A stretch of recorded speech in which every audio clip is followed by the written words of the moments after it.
Munyemerere mbasuze aho muri hose ku isi, amahoro imigisha isaze ntikabure kubomaho iminsi yose mwikurikira ibiganiro kuri TWISANZURE TV. Ndabizi ko udukurikiye ushobora kuba warumvise imvugo igira iti ukurusha umugore akurusha urugo, ariko kandi hakaba n'abavuga ko uruvuza umugore rutabura induru.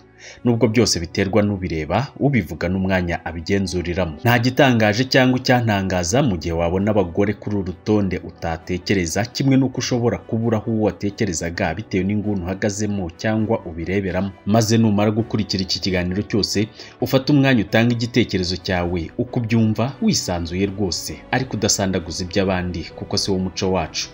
Ikaze nanone.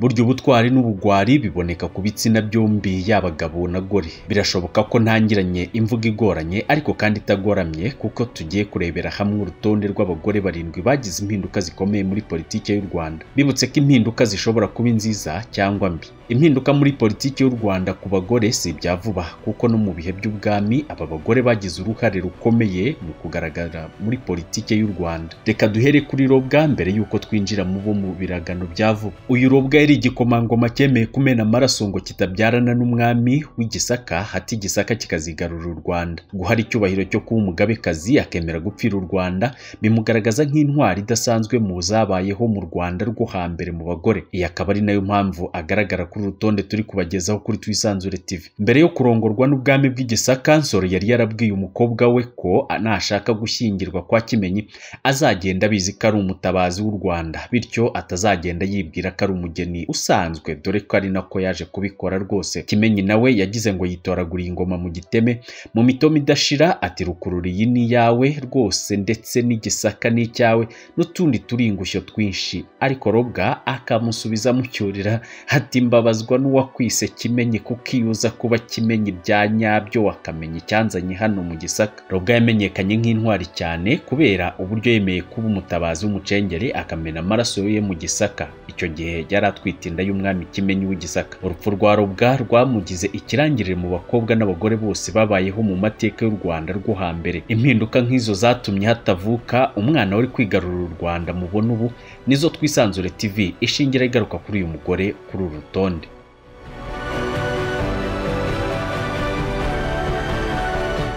Reka turukomereze ku gasozi ka Muhororo mu karere ka Gisagara mu majyepfo y'u Rwanda, ahitegera uruhererekane rw'imwe mu misozi yo muri komine Mwumba mu ntara ya Ngozi mu Burundi. Niho havukiye Agata Uwiringiyimana wabaye minisitiri w'intebe w'umugore umwe rukumbi mu mateka y'u Rwanda kugeza ubu. Ni umwe mu bagore bagize impinduka zikomeye mu Rwanda kugeza ashyizwe mu ntwari z'igihugu. Nk'uko turi kurebera hamwe impinduka aba bagore bagize mu buzima bw'igihugu, munyemerere ngaruke gato ku buzima bwe. Madamu Uwiringiyimana Agata yavukiye mu buzima bwa gikene ariko butabuze icyo kurya nk'uko byatangajwe nabo mu muryango we. Avuka ari umwana wa 4 mu bakobwa 6 n'abahungu 2. Yari umuntu wibakwe akagira kwihagararaho bikomeye ku byemezo yafashe. Umuryango we ntushobora kwibagirwa uburyo yagiraga ishyaka ryo kwiga, akaba umuntu ujijutse cyane mu mutwe. Ku myaka 5 mu gihe abasanzwe byasabaga kubanza kuzuza imyaka 7, we nibwo yatangiye ku ishuri ribanza rya Gikore. Nyuma yaje kwiga mu mashuri ya Lycée Notre Dame de Citeaux, IPN, Institut Pédagogique National du Rwanda, no muri kaminuza nkuru y'u Rwanda. Uwiringiyimana Agata yinjiye muri politike byeruye mu mwaka w'1992 mu ishyaka ritavugaga rumwe n'ubutegetsi rya MDR, Mouvement Démocratique Républicain. Mu kwezi kwa 4 uwo mwaka, uwari minisitiri w'intebe Dismas Nsengiyaremye nawe wari wo muri MDR ahita amugira minisitiri w'uburezi. Ni umwanya yamaze w'umwaka umwe gusa, ni ukuvuga kuva mu mwaka w'1992 kugeza 1993. Nyuma yaho muri guverinoma yari ihuriweho n'amashyaka menshi, yaje kuba minisitiri w'intebe kuva mu 1993 kugeza 94. Ubwo muri iyo myaka hategurwaga gushingwa guverinoma yagwe y'inzibacyuho yagombaga kubamo n'abanyapolitike ba FPR Inkotanyi. Ibyo byari bikuye mu masezerano ya Arusha yo kuwa 4 Kanama 1993 hagati ya leta y'u Rwanda na FPR Inkotanyi, maze Faustin Twagiramungu akaba minisitiri w'intebe. Bwana Faustin Twagiramungu wari umuyobozi w'ishyaka rya MDR aribuka neza uyu mugore, maze amusobanura mu magambo make mu buryo bukurikira. Ngira ngo mbabwire ko uriya mudamu minisitiri w'intebe yari umugore w'umunyabwenge, yari umuntu w'intwari, yari umuntu ukunda igihugu cye, yari umuntu ukunda abantu, yari umuntu utarobanura. Kuri twebwe yari umunyapolitiki ushyize mu gaciro. Urupfu rwe rero rwaratubabaje cyane, kuba inkotanyi zaramugize intwari y'igihugu, nyine bibashimira.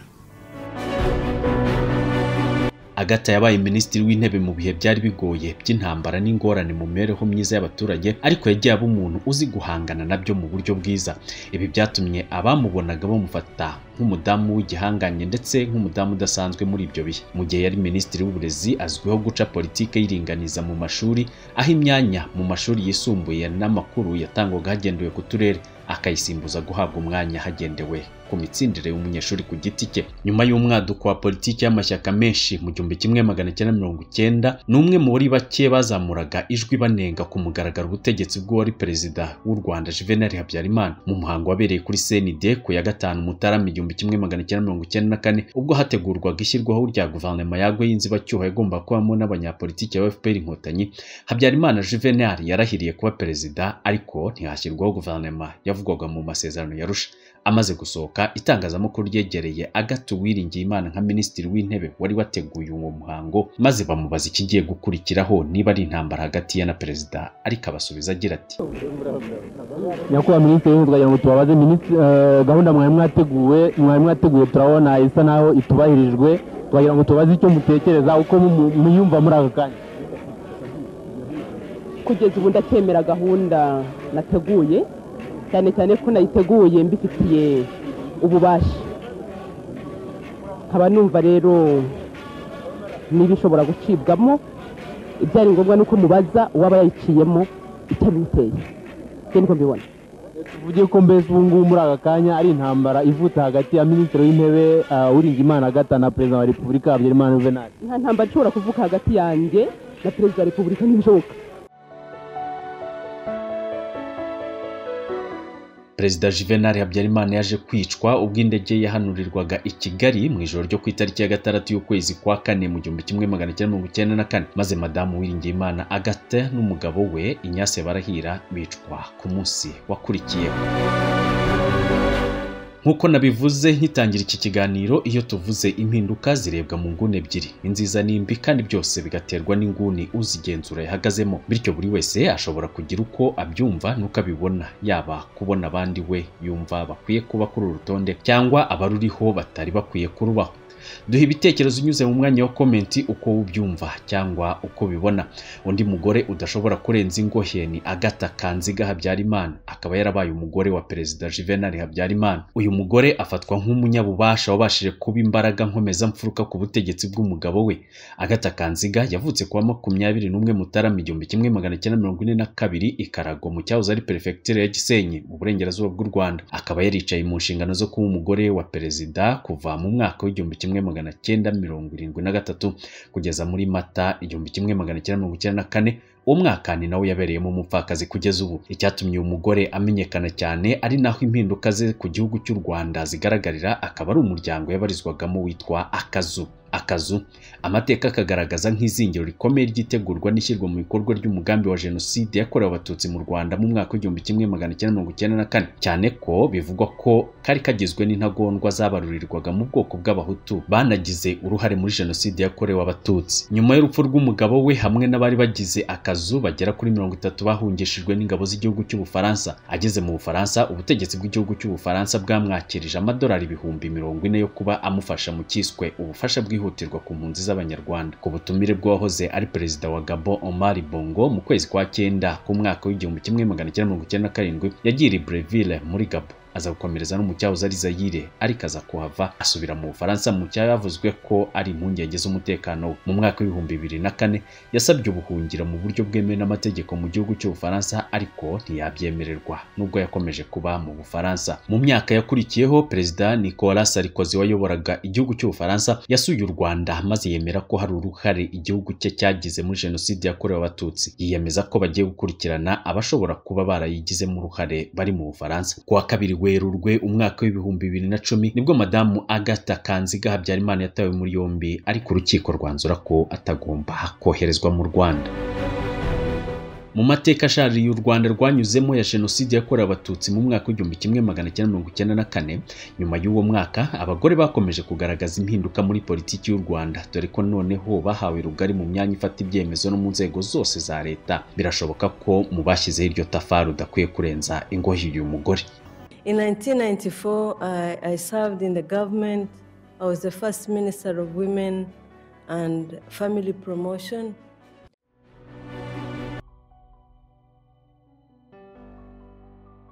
Uyu mugore twamugarutseho mu biganiro byacu biheruka ni Inyumba Aloysia, yavugaga ko mu mwaka w'igihumbi kimwe magana cyenda mirongo icyenda na kane yabaye minisitiri w'abagore n'iterambere ry'umuryango. Yamenyekanye nk'umugore w'impinduramatwara ku buryo bukomeye, abimpirimbanyi mu guharanira iterambere ry'umugore ashingiye ko aribo babyara abandi bantu bari ku isi. Abazi kandi bemera inkotanyi bemera ko Madame Inyumba Aloysia yari inkotanyi cyane, yaranzwe n'umurava, ibikorwa n'ubwitange muri byose. Inyumba Aloysia yavutse ku itariki ya 28 Ukuboza igihumbi kimwe magana cyenda 1964, agirwa minisitiri w'iterambere ry'umuryango kuva mu mwaka wa 2011. Mbere yo kuba minisitiri, Inyumba yari umwe mu bagize Sena kuva mu mwaka wa 2004. Yanabaye kandi umwe mu bari bagize ihuriro ry'abagore bari mu nteko ishinga amategeko. Inyumba yagize uruhare rukomeye mu gushishikariza abagore kwitabira kujya mu myanya ya politiki ndetse no kujya mu myanya ifata ibyemezo. Uretse kuba mu myanya y'ubutegetsi itandukanye, Inyumba yagize uruhare mu rugamba rwa FPR inkotanyi yarwanyemo na leta y'u Rwanda hagati y'igihumbi kimwe magana cyenda mirongo icyenda n'igihumbi kimwe magana cyenda mirongo icyenda na kane, nubwo atari umusirikare. Bivuga ko impinduka zose zigaragara muri politiki y'u Rwanda, iterambere ry'umugore no kwiyubaka k'u Rwanda rwa nyuma ya jenoside yakorewe abatutsi, byanze bikunze harimo uruhare rw'uyu mugore. Nyuma y'ihagarikwa rya jenoside yakorewe abatutsi mu Rwanda, hanze y'igihugu hagiye humvikana amajwi y'abavuga ko batavuga rumwe n'ubutegetsi buyobowe na FPR inkotanyi. Muri abo bose, abagore nabo bazamuye ijwi ryabo, bavuga impinduka bifuza mu gihugu cyabo. Muri abo, ku rutonde rwabo harimo Ingabire Victoire Umuhoza. Ingabire Victoire Umuhoza yavutse ku ya 3 Ukwakira igihumbi kimwe magana cyenda mirongo itandatu n'umunani, kugeza ubu ni umuyobozi w'ishyaka ritemewe n'amategeko y'u Rwanda mu gukorera ku butaka bwarwo rizwi nka Darufa Umurinzi. Uyu mudamu wahoze mu ishyaka rya Unified Democratic Forces UDF avuga ko iryo yashinze rigamije gusaba ifungurwa ry'urubuga rwa politike hagamijwe iterambere ry'u Rwanda. Uyu mudamu usanzwe ari inararibonye mu ibaruramari, icungamutunga, akaba n'umubyeyi w'abana batatu, yatangiye kwiyegurira politike mu mwaka w'ibihumbi 2009 ubwo yasezeraga indi mirimo yose yakoreraga mu gihugu cy'Ubuholandi, maze yitegura kugaruka mu gihugu cye cy'amavuko cy'u Rwanda. Icyo gihe ngo yari afite intego yo kugira uruhare mu kongera kwiyubaka kw'igihugu cy'u Rwanda, igihugu yavuyemo nk'impunzi akigarukamo nk'umunyapolitiki utavuga rumwe n'ubutegetsi hari mu mwaka w'ibihumbi 2010.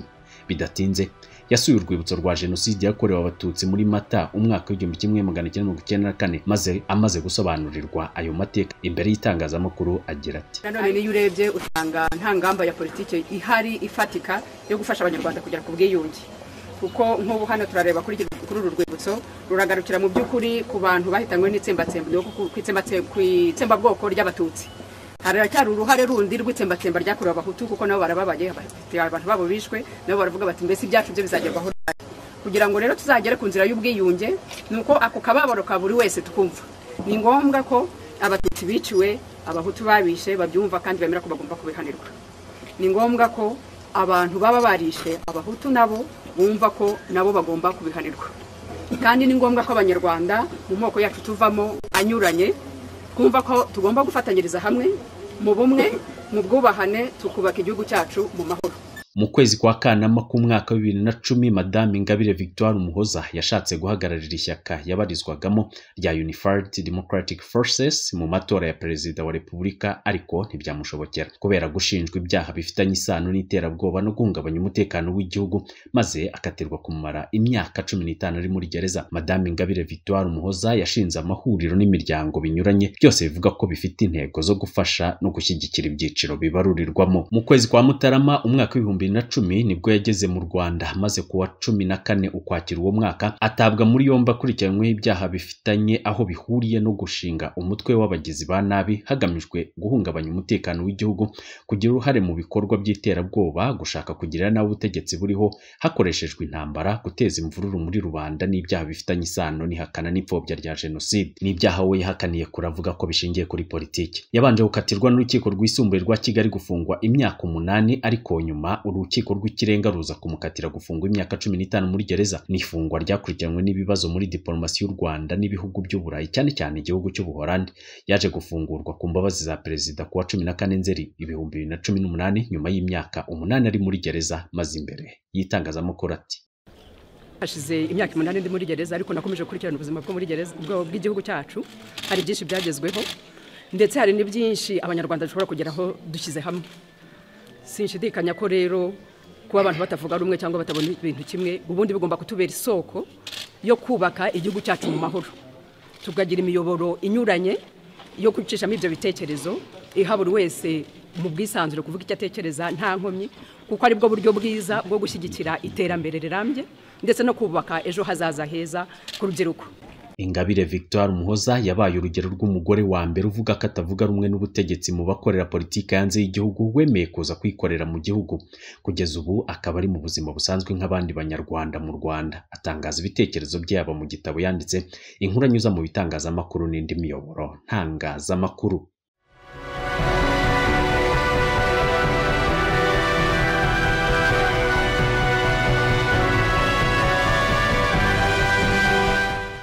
Tukiri kuri uru rutonde kandi ruragaragaraho madamu Mushikiwabo Louise. Ni umudamu wavutse kuwa 22 Gicurasi 1961, ubu akaba ari umunyamabanga w'umuryango w'ibihugu bikoresha ururimi rw'igifaransa. Mbere y'uko ajya kuri uyu mwanya, madamu Mushikiwabo yabaye minisitiri w'ububanyi n'amahanga n'ubutwererane mu Rwanda, minisitiri w'itangazamakuru n'umuvugizi wa guverinoma y'u Rwanda.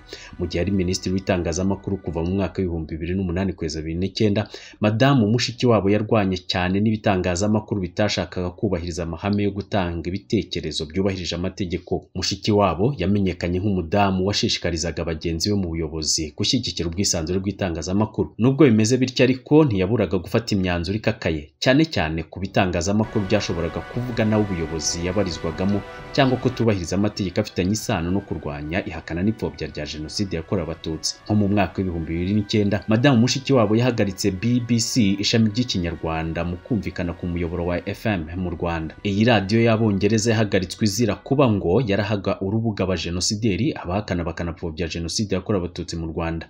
BBC yo yahakanye ibyo birego, ahubwo yemeza ko u Rwanda rwo rufite ikibazo mu buryo rusobanura amategeko afitanye isano n'ihagarikwa rya BBC mu Rwanda. Nka filime mbarankuru yahawe izina rya Rwanda Untold Story yanyujijwe kuri BBC, maze u Rwanda ruyamaganira kure, dore ko yavugaga nawe ubuyobozi bw'u Rwanda bitewe n'abayihawemo ijambo basanzwe barwanya ubutegetsi buriho mu Rwanda. Ni filime nayo BBC yavuze ko nta kibazo yayibonyemo, bityo BBC gahuza miryango ifunga ityo kuri FM mu Rwanda. Mushikiwabo yahuye n'ibihe bikomeye muri diplomasi agomba kurwana nabyo, yaba mu buvugizi bwa guverinoma cyangwa mu bubanyi n'amahanga. Kumenya indimi neza no gusobanura ibintu byamufashije guhangana n'ibitangazamakuru cyane cyane ibyo mu ruhando mpuzamahanga, nko kwitabwa muri yombi ry'uwari ukuriye protokole ya Perezida Paul Kagame ari we Rose Kabuye mu gihugu cy'Ubudage. Nitabwa muri yombi ryasabye ubusobanura na diplomasi bikomeye mu kugaragaza aho u Rwanda rwari ruhagaze kuri iki kibazo, kandi biza gutanga umusaruro ku ruhande rw'u Rwanda. Yanahanganye kandi n'ibibazo by'ubwumvikane buke hagati y'u Rwanda n'ibihugu bituranye nka Tanzania n'ibindi.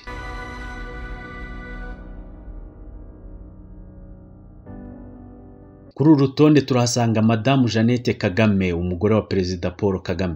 Jeannette Kagame wari usanzwe ari umugore wa General Paul Kagame yagiye mu nshingano zo kuba umugore wa Perezida kuva mu mwaka w'2000. Ni umwanya yasimburanyeho na Sarafine Bizimungu wari umugore wa Pasiteri Bizimungu wahoze ari Perezida w'u Rwanda. Uretse kuba umugore wa Perezida Paul Kagame, Jeannette Kagame niwe washinze umuryango uzwi nka Imbuto Foundation mu mugambi wo guteza imbere imibereho myiza y'umuryango kandi ujijutse. Jeannette Kagame yavutse kuwa 10 Kanama 1962, azwiho kuba yaragarutse mu Rwanda nyuma ya jenoside yakorewe Abatutsi, atangira kwiyegurira ibikorwa byo kuzamura imibereho myiza y'abatagira kivurira nk'abapfakazi, imfubyi n'abandi bari barakeneshejwe n'ibihe igihugu cyanyuzemo. Jeannette Kagame yitaye cyane kuri gahunda zo kurwanya agakoko gatera sida no kwita ku barwayi bayo binyuze mu mahuriro yagiye ashinga n'imiryango mpuzamahanga. Mu bindi yashyize imbere harimo kwita ku buzima bw'abangavu, ubuzima bw'imyororokere, kurwanya malaria, kuzamura uburezi ku mwana w'umukobwa n'urubyiruko ndetse no guteza imbere imishinga y'urubyiruko. Uretse ibyo tuvuze mu magambo make, Jeannette Kagame yagiye ahabwa ibihembo bitandukanye ku giti cye, ibindi akabihabwa hamwe n'umugabo we kubera uruhare bagize muri politiki y'u Rwanda n'isi muri rusange. Mu minsi ishize yandikiye abasinzi ibaruwa ibasaba kugabanya inzoga banywa mu rwego rwo kwirinda ingaruka zigira ku buzima. Ni ibaruwa Madamu Jeannette Kagame yanyuje ku rubuga rwa Imbuto Foundation agaragaza uburyo kunywa inzoga bitangira ari ukwishimisha bikarangira igize umuntu imbata ikangiza ubuzima bwe. Mu butumwa burebure yatanze yabwiraga abanywi b'inzoga ko kunywa nke nibyo bifite igisobanuro. Yavuze ko abamamaza inzoga bazisigiriza bigatuma babibona bayifata nk'aho uyinywa imugira umunyabubasha. Asaba buri wese kubyitondera akagira amahitamo ayobora ubuzima bwe aheza. Avuga ko kunywa inzoga mu buryo burengeje urugero ari ikibazo cy'isi, yibaza impamvu tutahitamo ibinyuranye tukareka kugendera mu kigare cy'isi. Avuga ko sosiyete y'u Rwanda yanze gupfa, bityo uwaba akeneye gufashwa yamwegera akamufasha. Nshuti bakunzi, mukomeje kubana natwe kuri Twisanzure TV, turabashimiye. Ni kuri ubwo butumwa bwa Madamu Jeannette Kagame dusoreje ikiganiro twari twabateguriye, tubararikira kubana natwe mu bindi biganiro. Tuboneyeho kubasaba no kureba n'ibindi biganiro biri kuri uru rubuga no kuduha ibitekerezo. Bye.